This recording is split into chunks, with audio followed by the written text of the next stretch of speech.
Hello,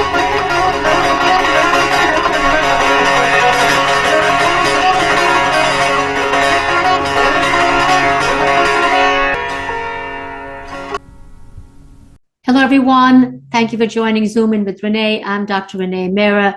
Today, my guest is Dr. Vasundhara Kalasapudi. She's a geriatric psychiatrist and executive director of IndiaHome. There's 6 senior daycare centers that were started early 2000s. And now she's going to be launching with her team, coliving IndiaHome, which will be the first of its kind dwelling in New York State. And this is providing a safe haven for them in their golden year. And first of all, congratulations, Dr. Vasundhara. That is a great, great achievement for seniors. We want to give back to them because they've given so much, whether it could be our parents or our grandparents or somebody's loved ones. Share this journey. I know that you were inspired by your own parents to start this IndiaHome. That's right. Thank you very much, Renee, for this opportunity. And IndiaHome, actually, you captured essentially what IndiaHome does in New York City. The journey started because of my personal story and 2 more. It's essentially a story of 3 daughters. I lost my father with vascular dementia about 17 years ago. And when I have to diagnose him with dementia and, educate my family members, my mother and sisters about dementia, I wanted to bring him over here. Then I realized there are not many culturally sensitive services available for South Asian seniors. I called Albany, Washington, New York City, everywhere. Everybody said, Dr. K, we don't have any curry serving facilities for your seniors. At the same time, my friend, Dr. Davi, took care of her mother with Alzheimer's dementia for 10 years. Mm-hmm. And another friend had to quit her job as a geriatric psychiatrist for 2 years to care for her father with Parkinson's disease. So as physicians, as daughters, we suffered a lot. And that's when we realized, instead of waiting that somebody will do something for us, why not we help our own community? So we got together, we had several meetings with community members and professionals, and we registered this organization as not-for-profit IndiaHome in 2007. And 2008 onwards, we started collaborating with various senior centers and then having the seniors, wherever they are located, come to the nearby senior center place. That's how this journey, long journey, started more than 10 years ago. Wow. It's an inspiration. And you have done amazingly well. People know about these senior centers. They serve vegetarian food, halal food. It's culturally sensitive services that you talked about. So those are very important points to consider when we're having senior centers. Now, your India Center, tell us the services that it's offering for our seniors, helping them to empower them and to become better advocates for themselves, especially when they're away from their home. So this is about the senior center activities. So our mission is, as we mentioned, it's about to provide the culturally sensitive services, including the languages as well as the food. The main aspect of this food program is about bringing seniors to have the socialization. So to prevent the social isolation, which is the main culprit for dementia and depression and all. So when the seniors come to our centers at 9 o'clock, we have, some recreational programs and some of the physical exercises like yoga and meditation and physical exercises at 11 o'clock. And 12 o'clock, we provide the congregate meals. And some of the centers, we provide 100% Hindu vegetarian and Jain vegetarian food. But our biggest center is in Jamaica, where we serve halal food, because 95% of the seniors who are coming to that center, they are Bangladeshi Muslims. Mm-hmm. So we provide halal food over there. And we also organize some health educational lectures with various professionals like doctors and lawyers, and they would come educate about various aspects relevant to senior care. And at the same time, we do celebrations of festivals, whether it is Diwali or New Year or Christmas and Ramadan, all this Eid festival. All these festivals we celebrate in various locations, and we also celebrate seniors' birthdays every month. And in addition to that, we organize trips to New York City museums and parks and all. And we also insist on having English as special language, because some of the seniors, especially our Bangladeshi seniors, they are recent immigrants who came in 1990 and 2000. So they needed some help with languages. And we also started teaching technology classes. Wow. Because during COVID, we actually closed our centers. That's right. So we wanted the seniors to have the technology, how to download Zoom and how to participate in that. The most popular thing is about creative aging, where our seniors learn, they love to dance and sing and write poetry and do paintings, all these things. And since 2016, we also started having case management, where our staff would help seniors how to access the public benefits, whether it is housing application or related to their Medicare or Medicaid applications. And at the same time, food stamps applications, transportation, access ride, all this we have staff helping the seniors, because sometimes they don't know where to go for how to upload the applications in the online. So our staff would help that. And during COVID, we closed all our centers, but at the same time, we organized home delivered meals, home delivered groceries for seniors, and we did Zoom programming, and we also did some phone calls to the seniors. Is it like once a week you had those virtual calls? Yeah, the calls are during COVID time, every day the seniors were calling, but the virtual programming, we are continuing now also. We've opened our centers, but we are continuing our, program. You also delivered meals at their homes?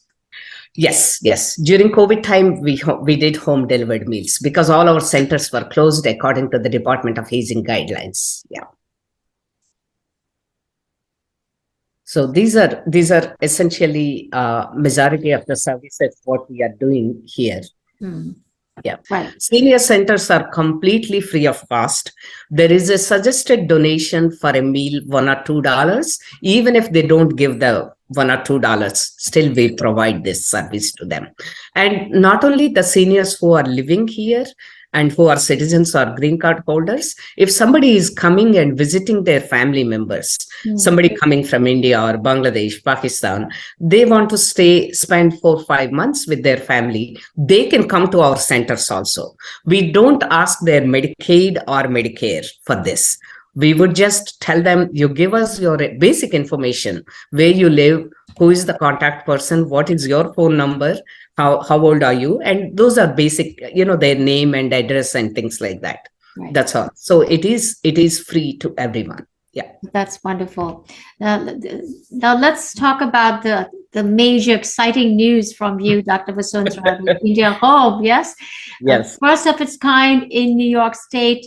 It's a dwelling for seniors, and this is something I think a very, very big achievement from IndiaHome. Yes. So what we did was during COVID time, some of our seniors lost their partners, whether wife or husband. And it was difficult for them because, the children are not with them, or children are living in, far off places, and they became more socially isolated. And the social isolation is the biggest factor for the decline in their both physical health and mental health also. So that's when we came up with this idea. Why not we have this co-living home for seniors? Because co-living concept is very popular in millennial generation. Across the country, from East Coast to West Coast, or even across the world, even in India, they have this co-living for younger population, those who are in tech industry, and at the same time, those who are in, different kinds of jobs, those who would go to a new city for a couple of years, and they are not sure whether they are going to live there forever or not. So they would prefer to live in a co-living home. So we thought when youngsters are living in co-living home, why not we bring our seniors also into a co-living concept? In fact, nobody ever did this co-living concept in the entire New York State for seniors. There is a home sharing program for seniors with younger generation and other people in the community, but not as a co-living specifically for seniors. And I'm proud to say that we came up with this idea and our board has supported it. So we purchased a home in Floral Park. Do you like to see the home? Yes, absolutely. Go ahead. Hey, let me show you this co-living home where it is located. 1 minute. Our co-living home.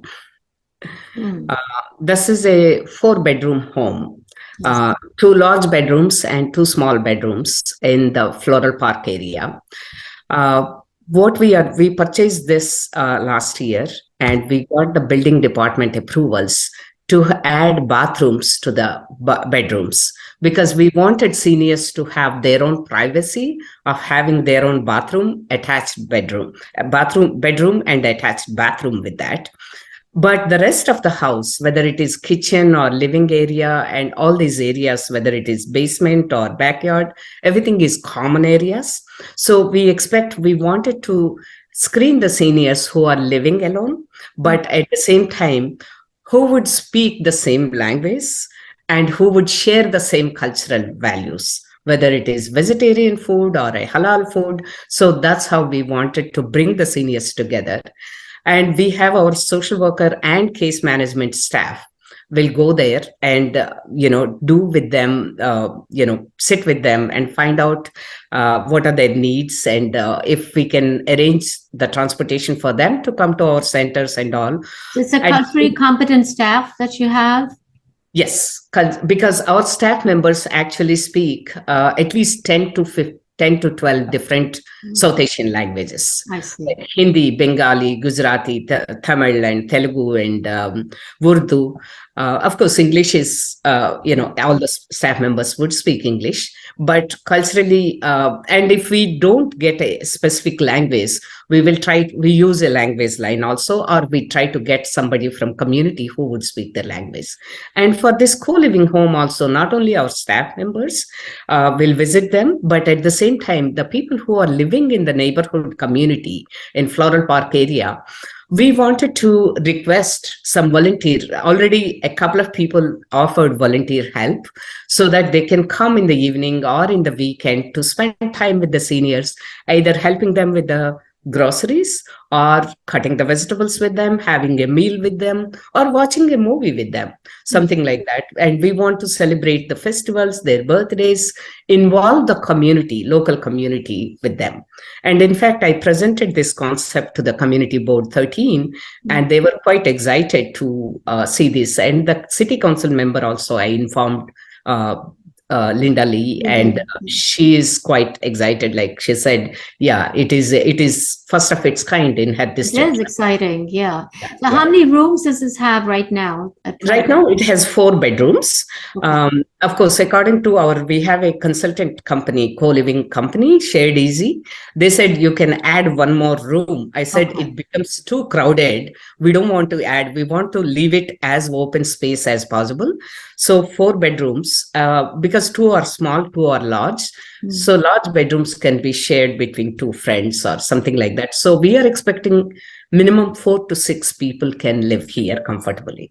Would you be expanding the facility as it grows? Yes, yeah. I mean, not at this facility, but we are already, some of our seniors wanted this kind of facility in Jamaica area, Jamaica Hills. And so we are planning to have our second co-living home in Jamaica area. Wonderful. Yeah. So is this free of cost to the seniors? Not completely free of cost, but because even to live in a basement apartment, they have to spend $1,000 or something in this neighborhood. So we want to make it as affordable as possible. So if we can, we haven't finalized the cost analysis on this, but we want to. I know for sure our board wanted to make it as affordable as possible for the seniors, which would include everything into that. Yeah. So like more affordable housing for seniors. Yeah. So how do they contact IndiaHome We have our Somebody would website, www.indiahome.org, or we have, they can send an email, info@indiahome.org, or we have a cell number, 917-288-7600. Okay. And any of our staff members also, they are very responsive. If they go to any senior center, our staff members would take the information also. I see. And you're planning to do some, having some gardening over there as well, Oh, yes, of course. really grow their own vegetables. We have the backyard, so we are planning to have some gardening because a couple of local community members, they are very much fascinated about gardening. So we told them, please come and help so we can grow a garden together here. Yeah. Yeah. And so this will be launched very shortly. Yes. We got the Department of Building approval. So the contractor is identified also. So we will be starting the construction of, modification of bathrooms and all this month. So we hope it will be ready by, say, Holy time, something like March ending or April beginning. Yeah. Okay. And I think as the news spreads about this co-living IndiaHome, I'm sure you'll have to have more, locations in different parts of New York and maybe other states. Yes. And in fact, we did receive the information from New Jersey. They wanted this.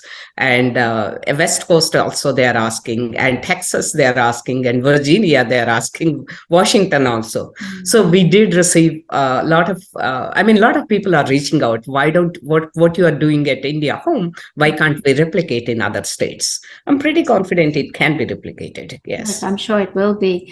And I wanted to pause here and talk a little bit, as you being a geriatric psychiatrist, it's so very important to bring the mental wellness component. Yes. Especially also, but seniors, there's so many issues that happen, loneliness, and this is an antidote to isolation and loneliness that you have this co-living IndiaHome and senior centers. Do you have more services put out in the co-living IndiaHome and in your senior daycare centers? Yeah. So we have actually, it's an interesting thing. We observed during COVID time, a lot of the seniors face this mental health problems. In fact, we did a study with Harvard students, medical students. We did a combined study which was funded by New York Community Trust, where we observed a lot of seniors started experiencing depression and anxiety. It became much more they got exaggerated during the COVID time. And across the border, not just seniors, as a mental health professional, I have seen in children and in women and across all age groups, mental health problems have become much more prominent during time. And last year, we got a grant from Department of Health and Mental Health, DOHMH. And when we were supposed, as a part of the grant, we were supposed to screen 300 seniors for depression and for anxiety and for substance abuse. When we did the screening, we found out a very interesting result out of it. Because we did about 170 seniors of Bangladeshi seniors, 130 of Indian seniors. And there is a huge difference within this South Asian seniors. Whereas most of the Bangladeshi seniors have become much more vulnerable to depression and anxiety. And, some of them have suicidal ideations too. And we were shocked to find the differences within the South Asian community. Indians, and we also asked when did they migrate to this country. There were differences in the migration, family situation, and their financial situation. And we have collaboration with another organization called Sahara, which was started by a Bangladeshi psychiatrist, Dr. Mustafa. And she was kind enough to come to our IndiaHome Center and started seeing our seniors who would need this mental health services. So we are planning to do another 300 more surveys this year also. And we wanted to publish this data also. Yeah, it's very important. That is, I think that's the second most important pandemic that's happening. Not just in seniors, everywhere around the world. Yes, yeah. And it should be addressed so that it doesn't escalate into something which we cannot control later on. But I think the biggest antidote to this depression and anxiety would be meditation. which you have in yoga. Yeah, they you have yoga, centers. meditation. Yeah, yeah. And socialization is the biggest, antidote also, because a lot of the seniors, they might be living alone and they don't have any social interaction with people. That's the purpose of the senior centers. Absolutely. What is your vision, Dr. Vasundhara? You brought this out several years ago, the daycare centers, with your vision inspired by your parents. Now the co-living India home for South Asian seniors. What do you envisage for the community? Thank you. It's a long journey. We still have many projects are in the pipeline. The other project we are working with AFI, Asian Americans for Equality, is a big not-for-profit serving Chinese community, and they developed housing in Queens and Manhattan. So we got a capital grant from government, about 3.8 million, to develop housing in Jamaica area, affordable housing. So we already signed contracts with 2 of the properties, and we are in the process of getting a loan and then develop that as affordable housing. That will take easily 3 to 5 years. And this will be affordable housing for seniors, or is it be for senior? It's majority for the seniors, but of course, when government, but when government is giving money as well as tax credits for this project, they would dictate some terms which we need to follow. So that's in the process, and we are working. AFI is our developer for that project. At the same time, last year we also purchased another property with an idea of developing enriched housing and assisted living for South Asian seniors. We hired a consultant to do our application for the Department of Health, because we need licensing from Department of Health. So it is actually one step below nursing home, because people, they don't like to end up in the hospitals or long-term care facilities like nursing home, but sometimes they do need help, when they have dementia or some other medical problem, and the families cannot take care of them. They need a place. So we want to develop culturally sensitive services, whether it is to meet their social needs or health needs. Absolutely. Yeah. Well, thank you so very much, Dr. Vasundhara. It's always been a pleasure to talk to you. We have done many, many interviews before as well. Right. And every time it's always something, taking it to the next level for our seniors. And this is a great way, as I said earlier, giving back to our elders who have nurtured us and nourished us, and here we are. So I really commend your efforts, and thank you, because this really brings such a welcoming space for our seniors, and especially when they feel isolated, they get depressed, and there's nobody talking to them, and here they have people from their own community coming together, and they can enjoy life to its fullest. Thank you, Renee. Thank you very much. Okay, bye. Namaste. And I'm Dr. Renee Mehra. Thank you so much for watching. Stay healthy, stay positive.